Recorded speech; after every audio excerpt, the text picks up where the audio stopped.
head for my in-laws' house begrudgingly.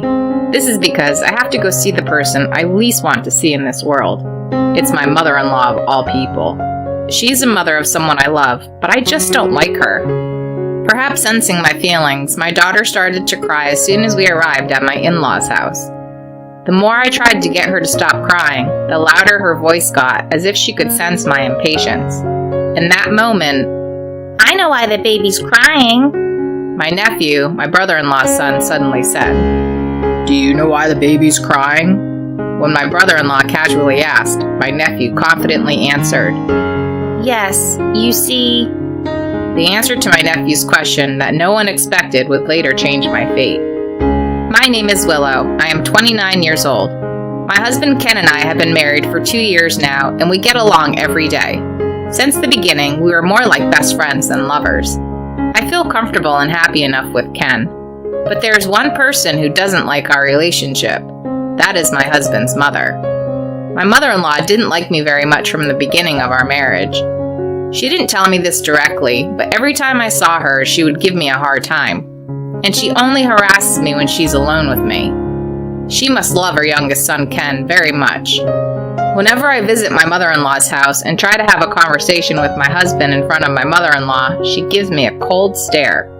And as soon as we're alone, she would start complaining about it. "I think it's very bad taste for your wife to be affectionate with your husband in front of me. I'm Ken's mother. I'm his blood family, so can a stranger like you not get in my way?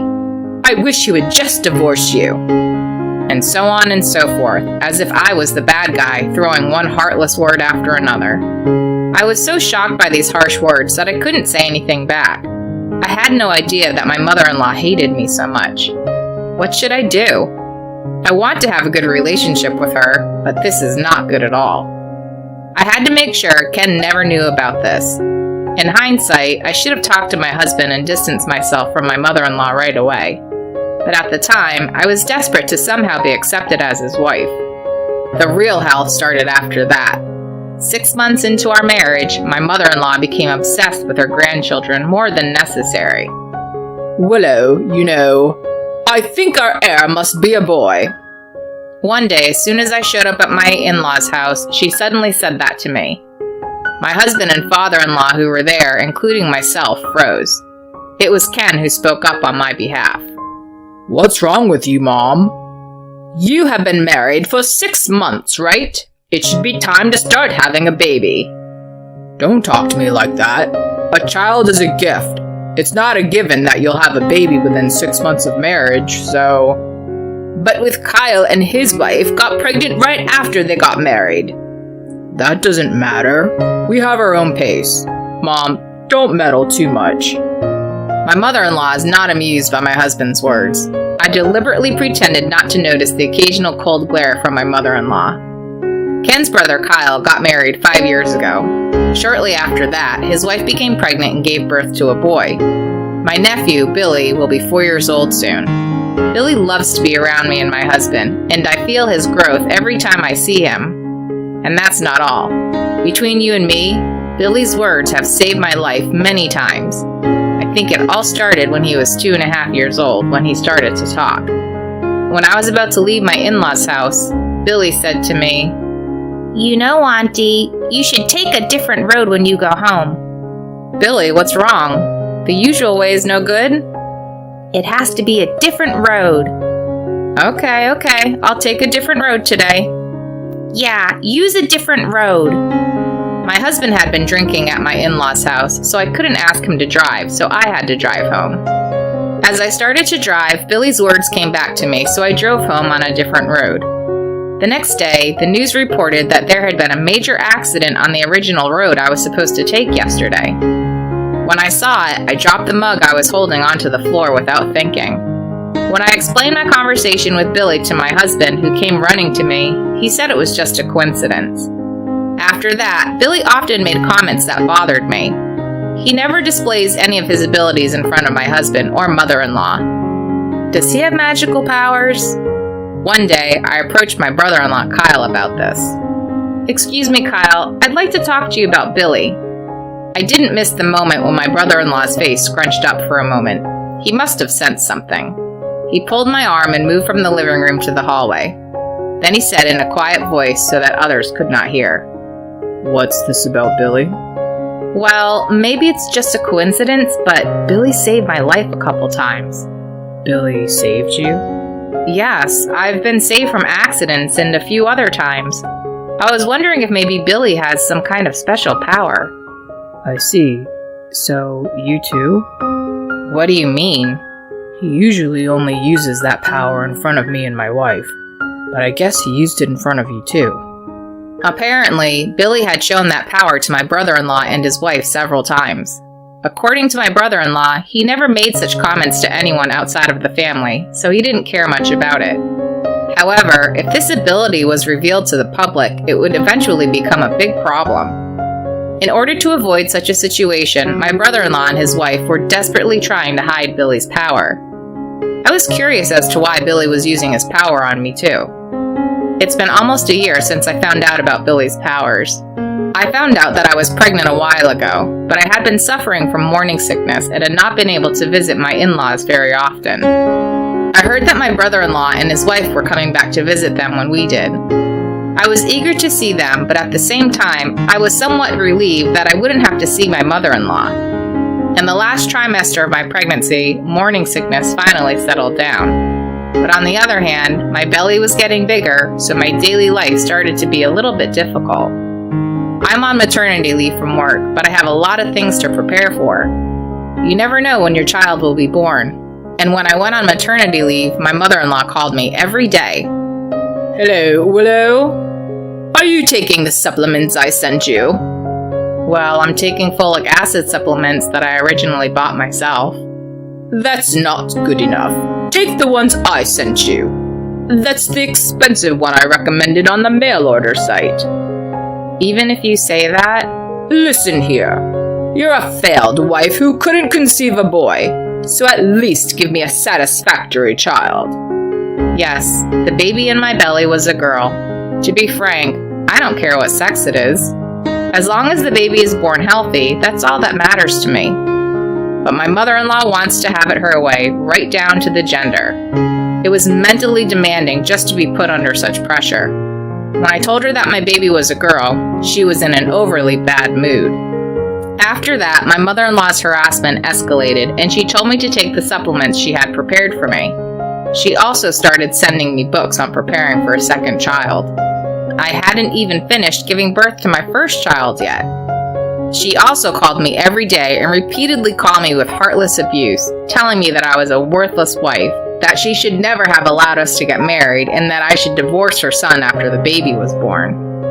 I was exhausted from the pregnancy, and my mother-in-law's words were coming back to haunt me, both physically and mentally. However, I could not tell my husband this fact. I didn't want to worry him, of course. But more than that, I was afraid of retaliation from my mother-in-law. I managed to give birth to a healthy baby girl despite my daily battles with anxiety. In fact, she was so lovely that I did not care about my mother-in-law's words when I gave birth to her. On this day, 1 month later, my husband was driving me to my in-laws' house. There was only one reason: to show them my daughter.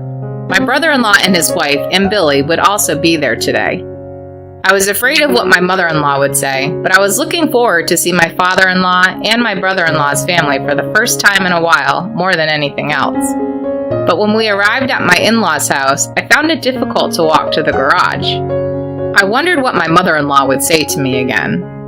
If it was just me, it's fine, but if she hurt my daughter too as she grew up, I couldn't stop thinking about that.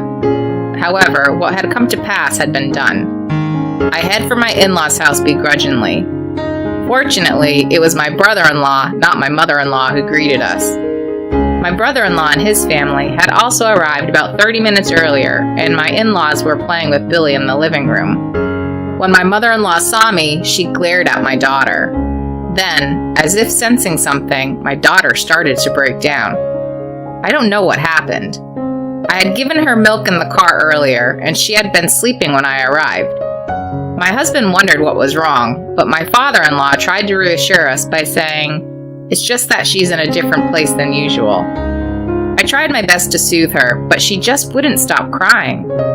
My mother-in-law sighed loudly and looked at me in annoyance. And as she walked by me, she mumbled, "This is why girls are no good." At that moment, I felt a surge of anger that I had never felt before. No matter how much I loved her son, I just couldn't forgive her for this comment. What the hell was wrong with her? Why does it matter what sex she is? What is that attitude when your grandchild is born safe and sound? Enough already. I'll never show my face here again.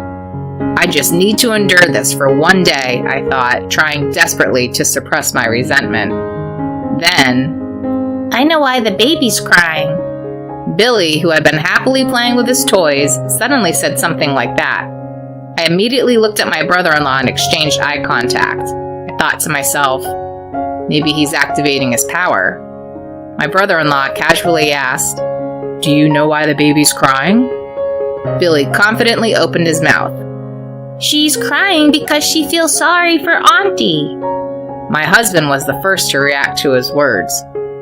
"Billy, what do you mean? Is that what the baby is saying?" "Yep. The baby is telling Grandma to stop bullying her mom."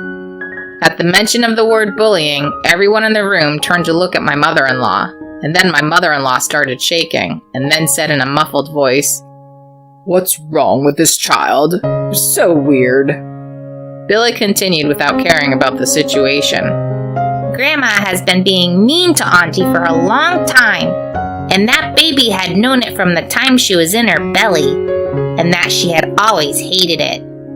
My husband responded to Billy's words with a straight face. "Billy, is that true?" "Yes, it's true. The baby says she couldn't even tell her daddy because he's too nice to her.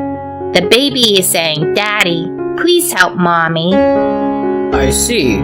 Thank you. Billy, you made me finally realize it too." My husband stroked Billy's head and gave him a gentle smile. Then he turned his head back to his mother and his expression changed to that of a demon. He could hear his mother's voice, but he didn't care and started to yell at her. "Mom, is it true what Billy just said?" "No, it's not true. I don't know anything about that. You're insane to believe anything a child says." "I'm going to ask Willow for the facts right here and now, okay?" "Of course it's okay. Willow knows the truth. I've never been mean to you, have I?" My mother-in-law drags her face and makes eye contact with me as if she's trying to get me to cover for her.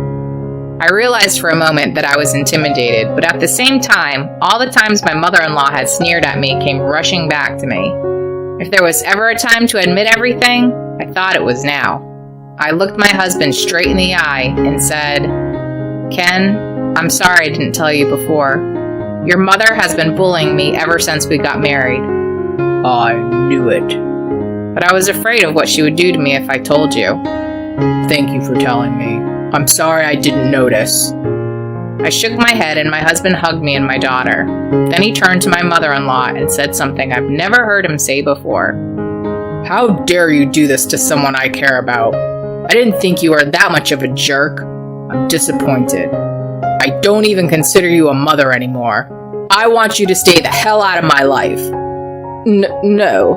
Please, Ken. It's not what you think. This is a misunderstanding."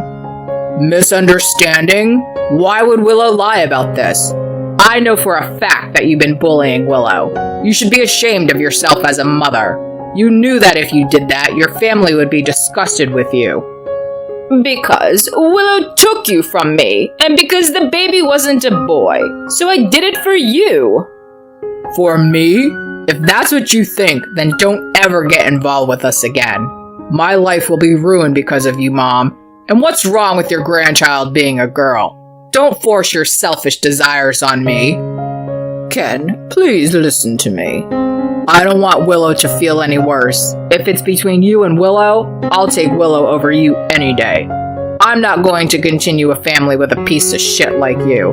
I'm cutting you out of my life forever." "Ken, no, don't say that. Don't say that." My mother-in-law sobbed and clung to my husband's feet. He looked at her with disdain. After that, my husband declared that he would cut ties with his mother, just as he had said. In response, my father-in-law and brother-in-law also announced that they would sever ties with my mother-in-law. My father-in-law forced my mother-in-law to divorce him and kicked her out of the family home. My mother-in-law had no money and nowhere to go, so she had no choice but to go back to her parents' house. However, my mother-in-law, who can barely make ends meet, is now treated like a housekeeper. It's the best ending she could have deserved. Karmic retribution. She should suffer at best until the day she admits her wrongs. We, on the other hand, still visit my father-in-law and brother-in-law and their families. Billy's magical powers seem to be diminishing by the day, and these days he almost never speaks of them. They say that babies and animals can see what adults can't see, but it may not be true. Even if what Billy has said so far is just a coincidence, it is true that his words have saved my life. I am now living a happy life thanks to Billy without a doubt. I hope one day to tell my daughter about his magical power.